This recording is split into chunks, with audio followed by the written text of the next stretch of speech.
We are living in a world where respect is not often earned, but is freely given to those who fit a certain mold.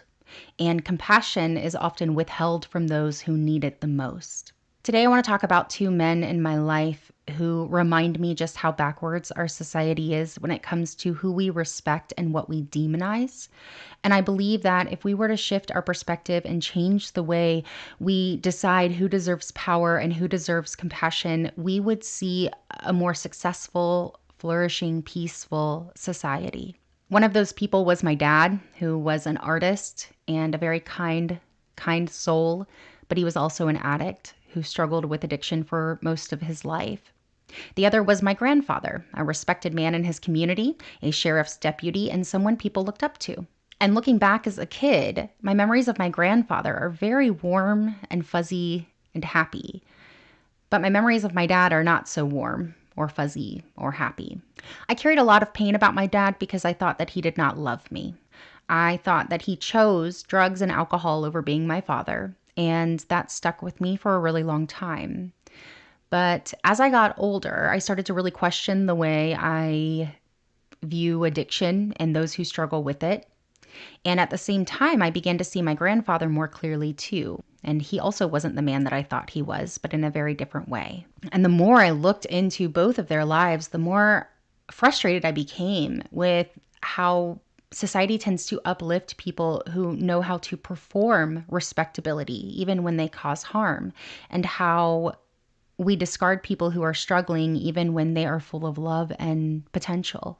So this video is about them, but it's also about us and the way we view the world, the way we decide who deserves respect and who deserves compassion, and how often we get that wrong. I'd like to start by talking about my dad, and that might be difficult for me to do, so bear with me. My dad was not in my life very much growing up. My parents divorced when I was 3, and I had visitations with my dad for a little while after that, but then slowly over time, he just became someone who was non-existent in my life.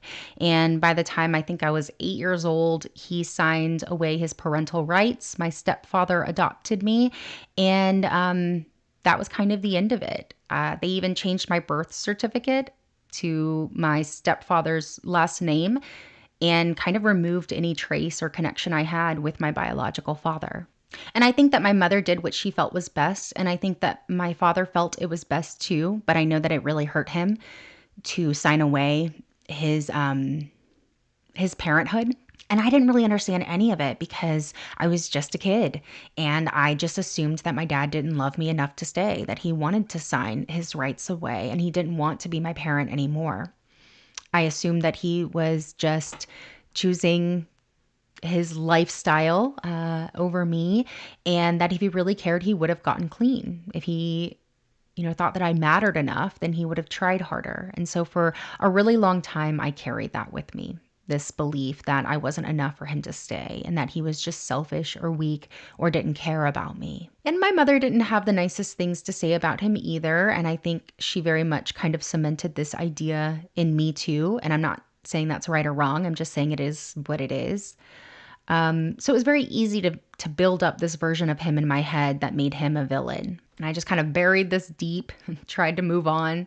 And he did reconnect with me when I got older, but by then I was just really hesitant and I didn't trust him. I didn't really want to open that door because I had worked really hard to close it. And so I just kind of brushed him off and I didn't give him that opportunity to know me as an adult. But what I know now is that he spent a lot of time watching me and rooting for me from a distance. He had a lot of pride for who I was becoming and what I was doing, and the fact that I had followed in his footsteps in a lot of ways, the good ones, by becoming an artist just like he was. And he knew that it was best for me that he just stayed away. But I think that he struggled with that because he also loved me a lot. But I had internalized so much of what society tells us about addicts, that they are failures, that they are dangerous, that they're not trying hard enough, that they are weak, that they're not worthy of our time or energy.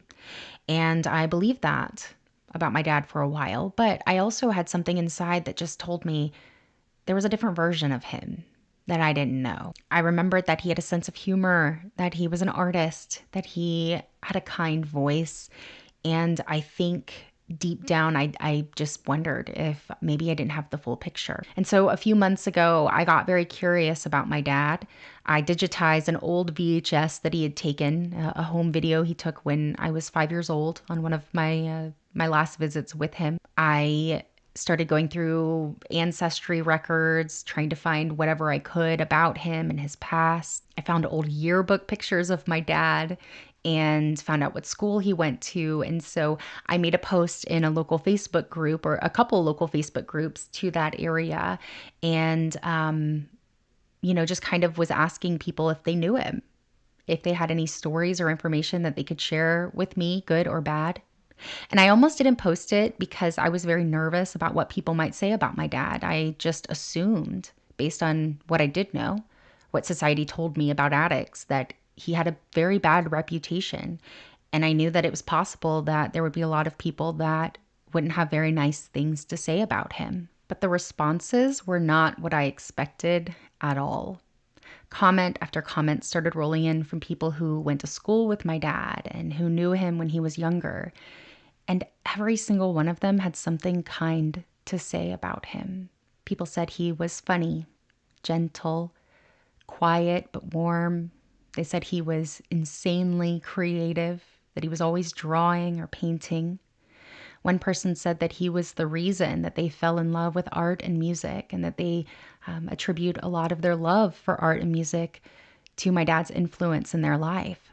Another person said that he never had a bad word to say about anyone, and that he was always so kind and he was always smiling. Several people posted pictures of a tree that my dad carved a face into years ago, and it still sits there. Though it's kind of grown and distorted over time, it's still there. He won an art contest when he was a freshman, a drawing of a Liberty Bell to celebrate America's 200th birthday. He made clocks and tables from cypress knots that he would paint and sell at flea markets. When I saw all these comments come in, I felt like I was meeting my dad for the first time, and I was learning a whole different side of him that I didn't know. And it made me think that if he had lived in a world that supported him, that prioritized his mental health, his social safety, that things might have been very different. He might have turned into a very different person, and I might have had a very different relationship with him. But instead, he was born into a world that doesn't care if you have pain, that if you struggle and you've had a hard life or you have mental health problems, that you are somehow responsible for all of that, even if you didn't create it yourself, and that you are responsible for pulling yourself up by your bootstraps, getting over your pain, and positively working and contributing to the society that you live in. I can use his story to talk about what could have been. I can use his story to showcase why it's so important that we don't just judge people based on the surface, based on just what we see, because there's so much that we don't know. And to society, my dad was just this loser, addict, who had nothing positive to contribute.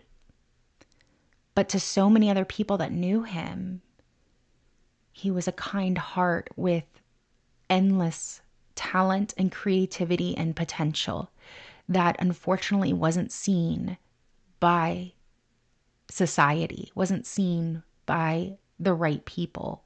Now, on the flip side of that, there is my grandfather, who is my step-grandfather. He married my maternal grandmother years before I was born. I called him Papa. He was a constant in my life. Growing up, I have very warm, happy memories of him. He took me to the zoo. He let me paint his nails. We would sit around and watch cops and court shows together. I felt very loved by him, and he made me feel very special. And for a long time, that's all I saw, was this warm, kind grandfather. And it wasn't until I got older that I started to see the rest of the picture. My grandfather was a sheriff's deputy. He had a badge, a uniform, and a position of authority. He owned land. He had the respect of the community. From the outside, he looked like the definition of a good man. but behind closed doors, it was very different. My papa was very abusive to his wives and to his children.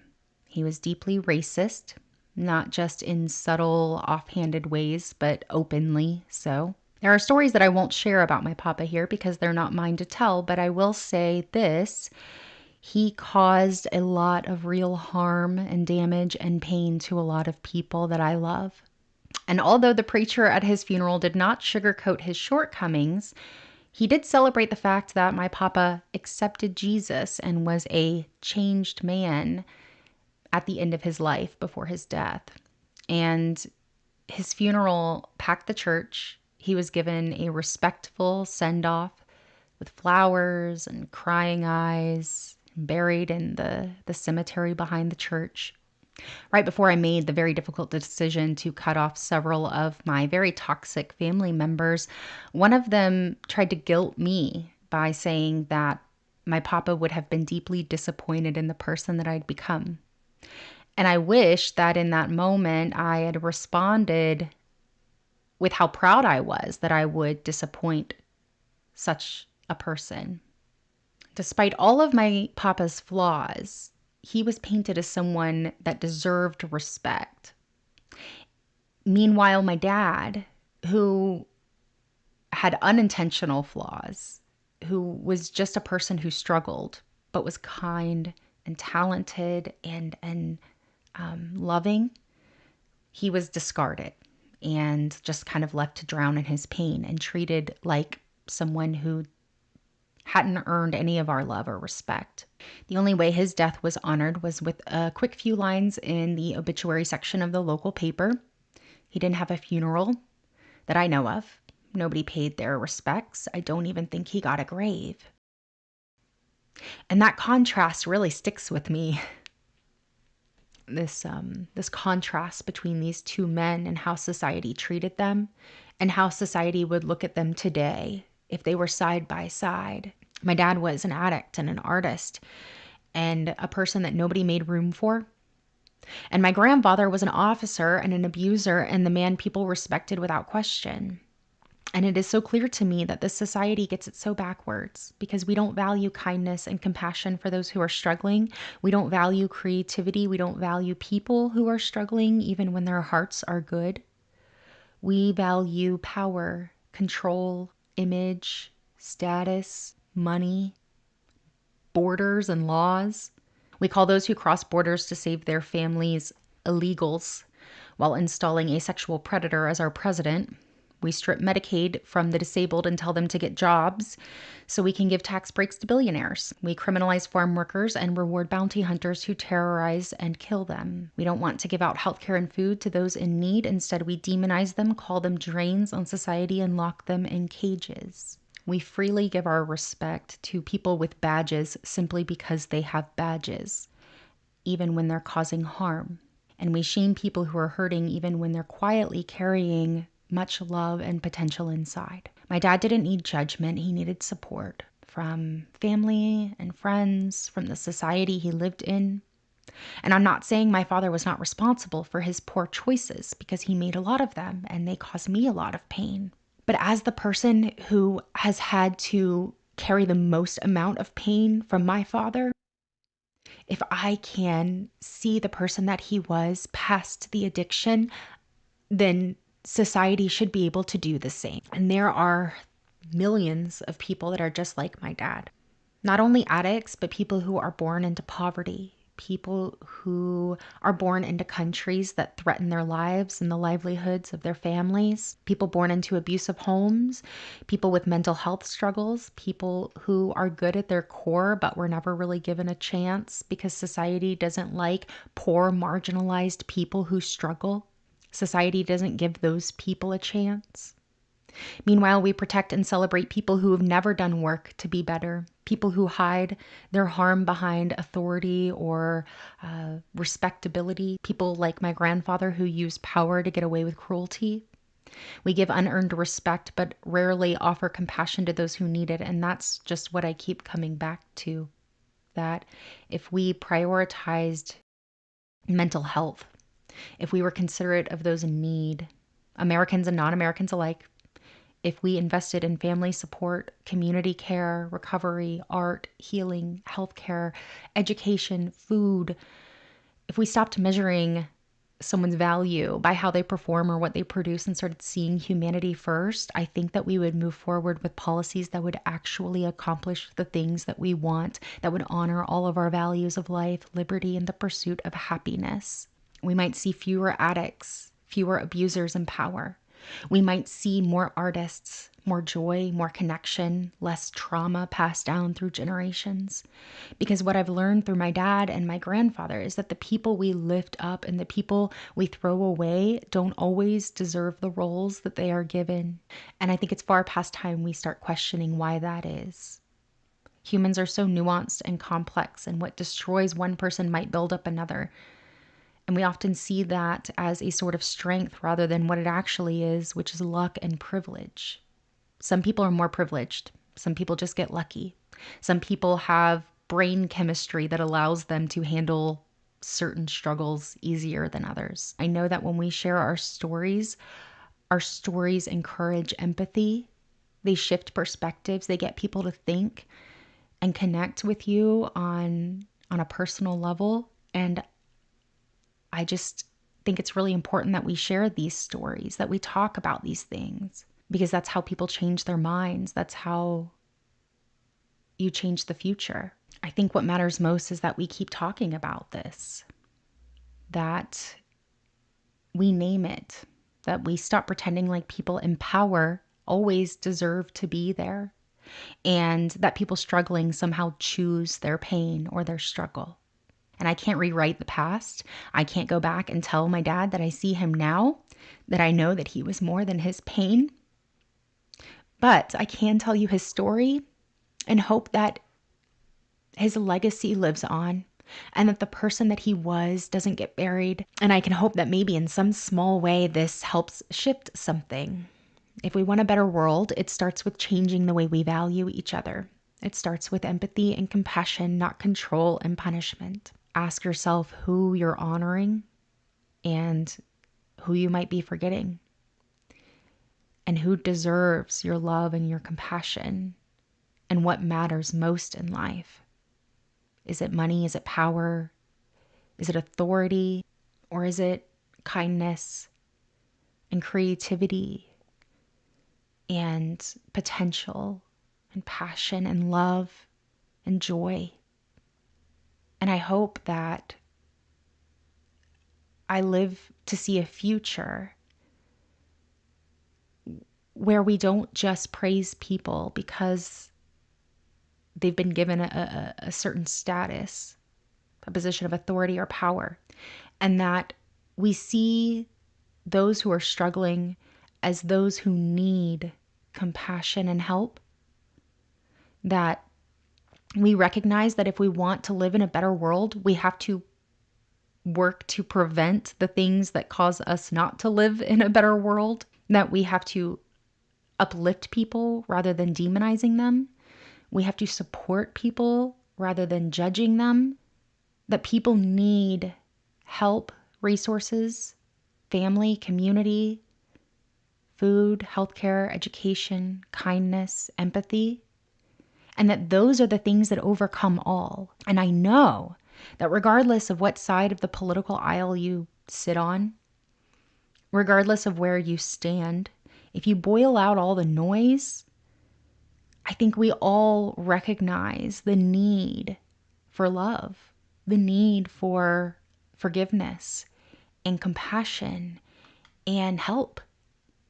And that when you help someone, you're not enabling them. Like a lot of people in our society seem to think that somehow giving people the education that they need, giving people the health care that they need,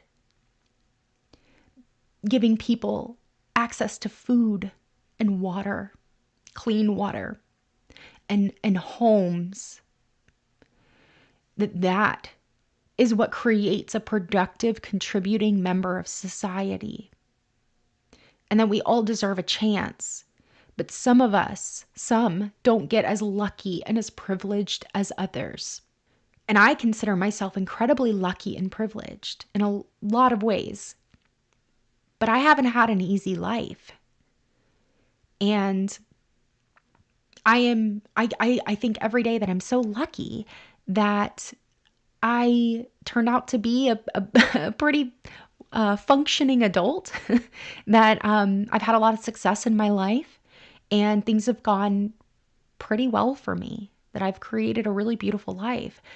But just because I overcame my struggles and my pain and I figured it out anyway, it doesn't mean that I don't have privilege and luck that got me there. It doesn't mean that I didn't just get lucky with a brain that allows me to handle the things that I've been dealt and to overcome, because not everybody overcomes, and some people need a little more support and a little more help. And I just really wanted to share this today. It was hard to do, and I don't really like to get vulnerable and emotional here, but sometimes that's just needed. Sometimes people just need to be able to connect to us, to see our hearts, to hear our stories, and to better understand the world we're living in through the eyes of others that might have a different story or perspective than they do. And so I hope that I accomplished that today, that my story could encourage you to reconsider how you view others, how you decide who deserves respect and who deserves compassion, and that you'll move forward with more of an open heart to those who are not so lucky and privileged, to those who are struggling, to those who are marginalized, who can't seem to get a break, to those who sometimes have to break the law or cross a border for their family, for their safety, for those that are living here as Americans or not, who are struggling and who need help, and that those in our society who refuse to see that are not the people that deserve respect. Those are the people who have privilege and who don't use that privilege to help others, but use that privilege to hold power over others. And I don't believe that just because someone is in a position of power that they automatically deserve my respect. And in fact, most people I've known or seen that hold power and want power are not people that deserve it. And that those people who are the most demonized, the most judged, the most put down by our society are usually some of the brightest, kindest souls that just weren't given a chance. And that is the truth. How many people in our society haven't been given a chance? Because our society has created this bizarre idea of who does and doesn't deserve a chance based on what benefits those in power and those who are the most privileged. And don't let those in power tell you who you're supposed to hold space for and who you're supposed to prioritize, because those in power only want you to prioritize them, because that is how they stay in power. That is how they get what they want. And they are often the ones who least deserve our respect and our trust. That's my little girl. Her sleepy pie. Look at that face. Oh, I tell you what. Oh, somebody kicked me, I kicked them back. So it'd be an accident, huh? Yeah. They're trying to get the ball. I need big hugs. Hey, give me big hugs. What do you think you're doing, girl? You love your Bubba? Get that worm back in your mouth. You love your Bubba? He's a good Bubba, ain't he? That's sweet. Christy had the ball. She got it. Good kick. All right. Love you. Blow her a kiss. Now she wants a kiss. Bubba, give her a bigger kiss than that. Oh, this is Mwah. Mwah.